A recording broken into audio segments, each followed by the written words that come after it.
सांगलीच्या चांदोली धरण परिसरात भूकंपाचा धक्का।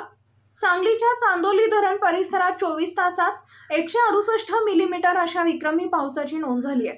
अतिवृष्टीमुळे जनजीवन विस्कळीत झालंय। त्यातच काल धरणातून पाण्याचा विसर्ग करण्यात आलाय। वारणा नदीला पूर आलाय। अशातच आज सकाळी भूकंपाचा धक्काही जाणवलाय। त्यामुळे परिसरात भीतीचं वातावरण आहे।